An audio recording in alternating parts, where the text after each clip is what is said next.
Assalamualaikum warahmatullahi wabarakatuh. Masih seputar MOSFET ya, menindaklanjuti yang video sebelumnya. Kali ini kita akan memberikan beban induktif load seperti ini. Nah, ini saya menggunakan DC motor, DC motornya Tamiya ini. Ini Tamiya zaman dulu itu ya. Ini ratingnya paling sekitar 6 volt ya, 6 volt.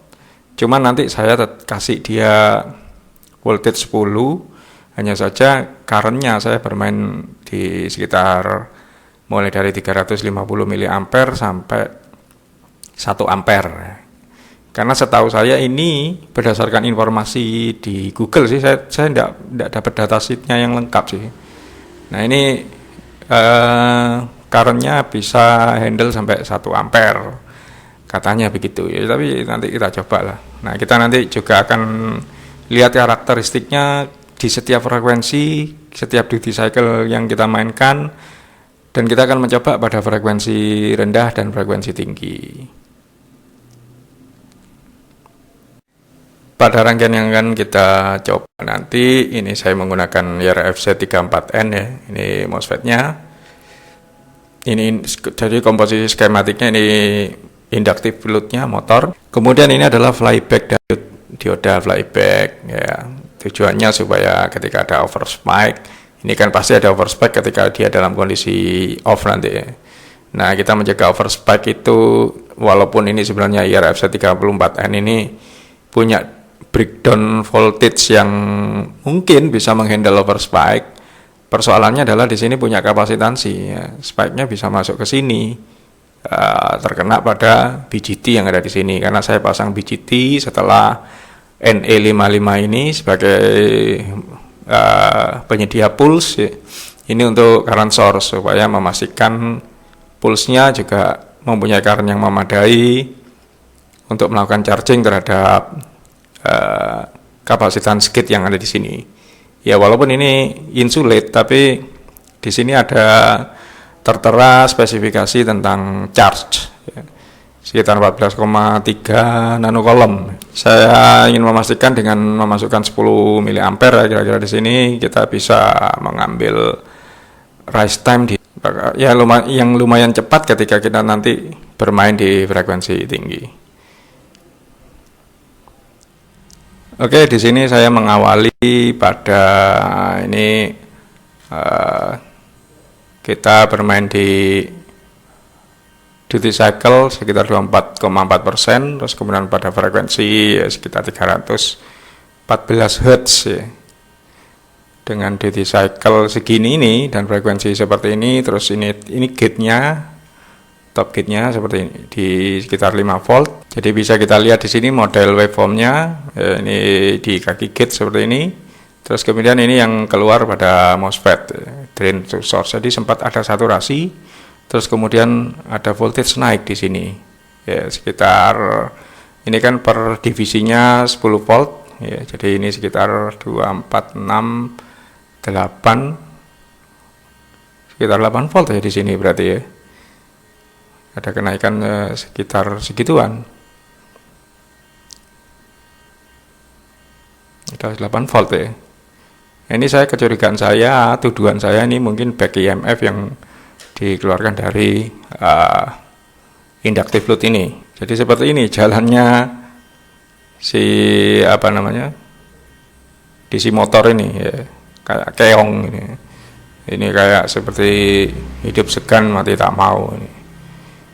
Oke, nanti kita akan perbandingkan ketika dia di high speed ya, karena ini kebetulan kita current-nya yang kita konsumsi di sini ini hanya sekitar 300 ya, 350 mA. Nah, untuk ini hanya sekitar 350 mA. Terus kemudian kita akan running di kecepatan maksimalnya. Bisa jadi di 750 mA atau di 1 ampere nanti. Oke, kita akan kencangkan ini ya, kita naikkan frekuensinya.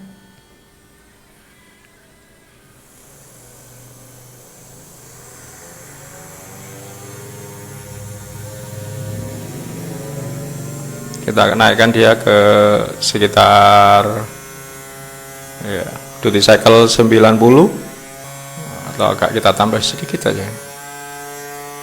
Sehingga kalau kita lihat, nah ini current yang dikonsumsi ya sekitar berapa itu?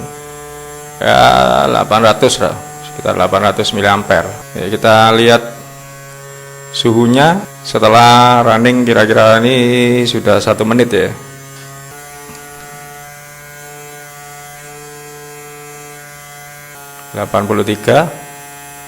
Oke, kira-kira rata dia tetap nambah terus sih sebenarnya, cuman ini setelah 2 menit ya.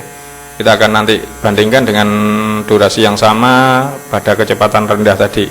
Cuman nanti supaya tidak terlalu lama saya cut videonya ya.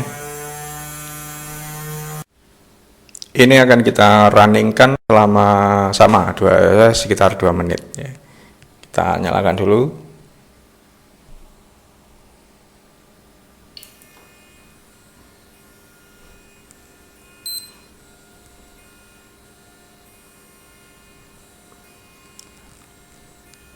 Konsumsi arus yang ada di sini sekitar 300 mA.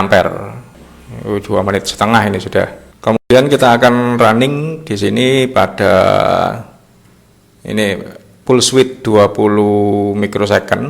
Ya, kita ada di frekuensi 23 kHz, duty cycle 50% ya. Oke. Kita nyalakan sebentar lagi. Oke, ini ya, dengan 20 mikrosecond sekitar 500 mA. Kita lihat waveformnya pada kondisi seperti ini ya, berimbang ya. Jadi modelnya bentuk dari gate pada saat on, ini juga pada saat saturasi ya. Pada saat saturasi di kaki drain source yang merupakan ada load di situ. Setelah 2 menit ini suhu pada kondisi 50% duty cycle di 20 mikrosecond, kita dapat sekian, ini 51 derajat Celcius ya, tapi speednya lumayan di 500 mA. Nanti kita coba tingkatkan ke berapa ya, ke 80% lah duty cycle-nya. Tapi ini kita matikan dulu supaya di sini kita akan running di sekitar duty cycle-nya di 87% ya, 88% lah. Seperti itu waveformnya, berarti pulse width-nya sekitar 55 mikrosecond. Pokoknya genjot naik turun gitu. Ini ada di sekitar 600 mA. Kalau misalnya kita tambah dikit suhu yang running setelah hampir 2 menit. Oke, sampai di 2 menit segini ya. Ini adalah datasheet tentang MOSFET IRFZ 34N yang saya pakai ini. Nah, di sini ada keterangan tentang temperatur koefisien. Jadi cuman ini sebenarnya penjelasan di sini ini sebenarnya untuk high current ya. Jadi memang kita tidak bisa dapat informasi yang banyak ketika bermain di wilayah sini. Ini kan 1 ampere ya. Nah, di temperatur koefisien ini memang sifat dari MOSFET ya. FET pada umumnya pada saat di atas VGS sekian ini adalah zero temperatur koefisien, di mana antara atur dan current itu tidak saling mempengaruhi. Tapi kalau di atas ini, di ambang ini saya menyebutnya negatif temperatur koefisien, refer to current. Bukan, saya tidak bilang refer ke resistance ya, karena kita mengacu pada apa yang ada di chart ini. Jadi refer to drain to current ini sifatnya negatif, artinya pada penambahan current kita malah berada di junction temperatur yang lebih rendah, yaitu di junction temperatur 25 derajat. Begitu kita turun, ya ini kan sekitar antara 20 sampai 30 ampere. Begitu kita turun, kita malah berada di junction temperatur 175 derajat Celcius. Refer to resistance ini disebut positif temperatur koefisien. Tapi di bawah sini ini cenderung sifatnya adalah ketika kita ya kayak pada umumnya ya, bertambahnya temperatur atau ada penambahan current ya. Jadi kalau misalnya kita berada di sini di wilayah 1,5 ampere ya, ini kita berada di rezim rezim 25 derajat ya.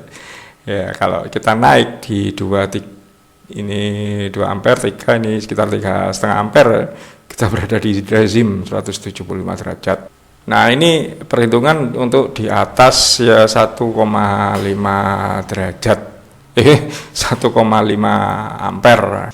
Jadi informasinya ya cuman segini. Tapi cobalah, saya pengen nyoba ini. Saya ikuti guide-nya di sini. Kita coba, ini kan berada di antara 5 ke 5,5 ya, mungkin di sini sekitar 5,3 volt. Yang jelas di atas 5 volt ini kan kita di 5 ini kan di sini. Di sini kita hanya 5,02. Kita coba bermain di sini dengan duty cycle ini ya, duty cycle di pulse width 20, sekitar 20 mikrosecond. Kenapa saya coba di 20 mikrosecond? Karena saya tidak tadi lihat posisi pada saat ini on dan saturasi pada MOSFET itu berimbang untuk inductive load yang kita pakai ya, motor. Oke, di sini voltage kita ubah sedikit, saya naikkan ke 5,5 mengacu pada chart tadi ya, 5,5, walaupun itu sebenarnya untuk VDS 25 volt, tapi nggak apa-apa lah, kita coba ya, kita maksa sedikit lah. Oke, kita nyalakan. Mana itu tombolnya? Ini. Wah.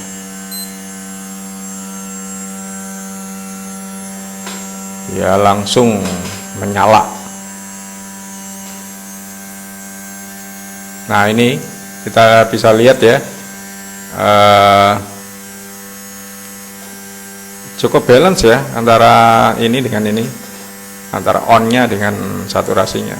Tapi current-nya hanya di sekitar sini-sini aja ya, tidak sampai 1 ampere. Coba saya angkat ke 1 ampere.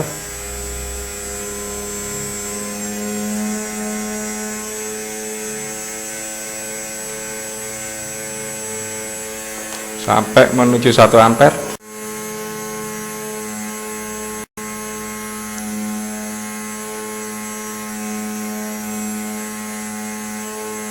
Ini ya, pada 1 ampere. Pada 1 ampere. Sorry, anunya agak kesenggol. Ini setelah 2 menit. Kita akan dengarkan alarmnya nanti. Kita akan lihat setelah 2 menit. 52 derajat.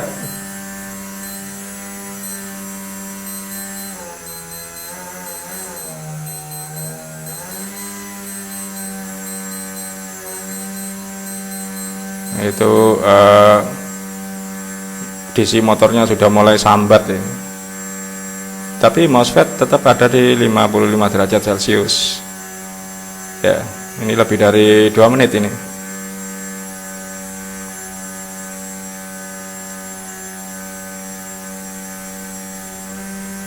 Kalau saya lihat di power supply,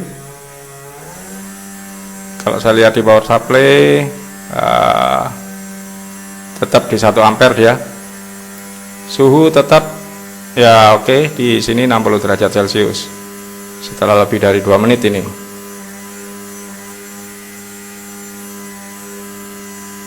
Oke. Jadi setelah kita lihat skornya, ngeluh dewe aku untuk tulisanku. Nah, ini jadi ini yang pertama. Di 300 Hz ini yang pertama tadi ya, di frekuensi rendah ya ada 800 mA. Kita maksimum ya untuk duty cycle 90%, 80 derajat Celcius. Oh, ini di 20% yang jalannya kayak keong tadi itu 55 derajat Celcius. Ya, dibandingkan dengan yang 20 mikrosecond yang agak cepat. Nah, ini tetap ya unda-undi kayaknya. Tapi dia di 79 derajat Celcius ini dalam kondisi running di 87% ya. Jadi di yang terakhir ya, kita ikuti pola VGS-nya di 5,5 volt. Ini 5,5 volt. Kita naikkan terus amperage-nya kita bisa ngejar di 1 ampere, duty cycle 70% ya. Sekitar 39 mikrosecond. Nah, teman-teman boleh eksperimen menjadikan 39 mikrosecond ini dengan duty cycle 50%. Berarti kan bermain di frekuensi ya. Nah, siapa tahu mungkin itu malah menghasilkan efisiensi yang maksudnya kita tidak menghasilkan suhu yang panas ya. Ini bisa 60 derajat Celcius, ini pun lebih dari 2 menit tadi, karena sebagiannya kan kita taruh di 50% tadi. Memang sengaja saya tambah karena kita tadi mengubah dari 50% menuju ke 70%, langsung dalam waktu yang bersamaan. Jadi runningnya sekian, dengan perbandingan kita amperage di 1 ampere. Yeah.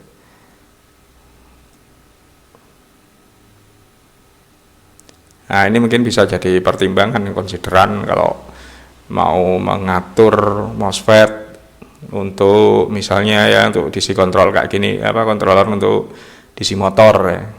Nanti kalau di switch untuk power ampli, untuk power supply ya mungkin ada pertimbangan-pertimbangan lagi ya, untuk jika mau menggunakan MOSFET, karena memang MOSFET itu dia ya, lumayan usable, berguna. Tadi ini kan suhunya nih suhu plus ambient ya, plus ambient. Jadi kalau mau memulai dari 0 derajat ya berarti kita tadi mencobanya harus di kutub selatan sana di Antartika ya. Nah, jadi kita benar-benar memulai dari ambient 0 derajat. Oke, itu video yang bisa saya sampaikan. Mudah-mudahan bermanfaat. Ya, ini saya kembalikan lagi posisi dinamonya jalan kayak keong kayak gini. Terima kasih sudah meluangkan waktu menonton videonya. Insya Allah ketemu di video-video berikutnya. Wassalamualaikum warahmatullahi wabarakatuh.